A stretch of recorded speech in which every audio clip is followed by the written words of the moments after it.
On behalf of head coach Seth Tierney, following a 15-5 win over Binghamton today, coach, congratulations on the win. Thank you. Thoughts on the team performance? Yeah, I mean, I certainly, obviously, winning is very important. Um, and I thought we played better. I thought we played with a purpose. We've been struggling in the beginning of games. I thought we solved that a little bit. Uh, I liked that we won each quarter, right? Because sometimes coaches will break it down into 4 15-minute games or, 12 5-minute games or whatever it may be.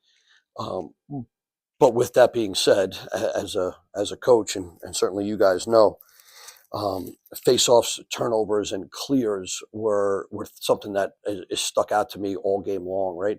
And the face-offs, it was we scrapped, and we missed a couple, we jumped on a couple, so that could be better, and hopefully it will. The turnovers in the second half, I think we might have had 14 turnovers in the second half. We kept it under 20. That means we played a clean first half, but we can't have 14 turnovers and expect to win a lacrosse game, in conference. And then certainly clearing. We had a couple of failed clears, and again, we're going to continue to work on that to make sure that we're good to go there. But overall, just glad to be honest with you, glad to clear up. We didn't play very well last time we were on our home field, and I thought we did a little bit of a better job today. Coach, what can you say about the team's defensive performance today? Yeah. I mean, I it's been a long week.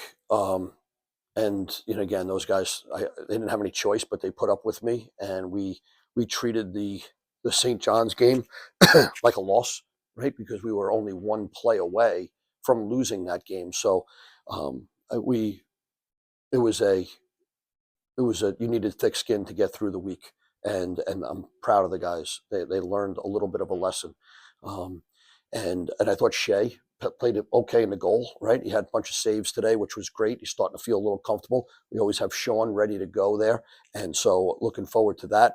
And those guys are going to have to work again this week. But I thought we were engaged. I thought they understood the game plan, and I thought we took a step in playing in guys' hands, which was an important factor. Following up on the defense, transition defense was excellent today. You see cause turnovers in the midfield, and you see that Vilas jumping in the play, Dan Bradley. What have you liked about the Turnpike game so far? Yeah. I mean, we've been. I don't know if begging is the right word, but these guys, they're such good people, and really, I'll even go and say pleasers that. At times, we're hesitant to put ourselves out there where you may get run by or you may have a turnover, and we have to eliminate that. So we have been, forcing them to get out and do those things. And hopefully now we've got a film. And listen, some of the film that we're going to break up tonight, it's not going to be great, right? You got to have a good, the bad, the ugly, and we'll have that. But I'm proud of the defense, the way they responded to get back into the single digits. And even some of the goals that we gave up, there was a 2-goal swing with Rory Jones. He threw it to Madsen. Madsen bobbled it. They went down and they scored. That should have been the other way. We should have been facing off, and we didn't. So offensively, we might not have helped our defense a little bit, but certainly our defense did help our offense. I think Blake Cooling had a goal, and a lot of times we caused some turnovers in the middle field, like you said. Just to hit on the offensive part, I mean, you guys scored 15 goals with 8 different goal scorers. Looking forward, I mean, a tough matchup coming up next week. How do you build off of the offensive abilities of this team with so many talented goal scorers? Yeah, I mean, listen, I don't.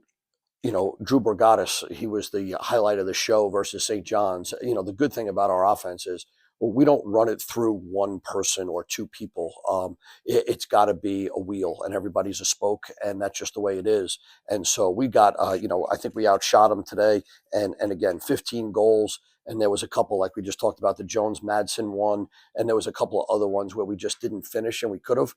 And as a coach, you always look at the thing glass half empty and not full, to keep your edge. And that's what we're trying to teach our guys, that wonderful, you won by 10, but let's figure out how we can be better, because I think, as you guys alluded to, we're playing a top 5 probably opponent at the end of this weekend, down at their place. So it's going to be one heck of a challenge.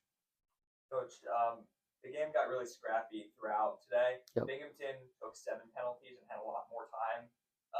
Player down. How did you keep the guys calm and centered within the game instead of taking careless penalties? Yeah, I mean, we've made it, you know, a little bit of a point to be smart physical, right? And sometimes people look for physical play, and that's when you get fouled, or that's when you commit a foul when you're looking to do it. The physical play in the sport of lacrosse, when it happens naturally, you have to arrive, and it's going to be a physical play. You got to run through a ground ball. You're going to have to lower your shoulder a little bit and maybe knock someone out of bounds or knock someone off their pegs a little bit. I didn't think that we were looking for it, to be honest with you. I'll have to look at it. You know, there was an official right there. I didn't think Ryan Kiernan's hit was illegal. Like they said, they cross-checked. I thought he hit him with his shoulder. Again, the officials were right there, so I'll take a look at it. And if they were right, I'll be the first one to admit it. I just thought it was a good, well-timed hit. And again, it did get a little scrappy, and we thought it could get ugly at times. And we just talked about being really a designated driver. When there's a little bit of a dust-up, go in, grab something that looks like your jersey and get it out instead of causing it to be in there. So designated driving just doesn't happen in the street. It happened out there today, and our guys got each other out of there. Coach, 4 points for Anthony Malika today. What has he brought to the offense this week? Yeah, you know, Anthony is like, he's, you know, he's so wonderful, and he does whatever he's asked to do. I'm trying to get a little dirt under his fingers. I'm trying to get him to commit some turnovers, right? And you would say, Coach, what you just talked about turnovers. Sometimes you need to know that there's a little bit more left in Anthony Malika, and my job is going to get it out of him, right? And not just be a nice guy playing lacrosse. And today he stepped up and he did a really good job. It's been a tough couple of games for him where he's one of those silent assassins. Like I didn't even know that Anthony had 4 points, but Anthony does a really good job of steering our offense, of keeping the flow, and just awfully proud of the player he's becoming. Coach, thank you for your time. Congrats on the win. Thank you, guys.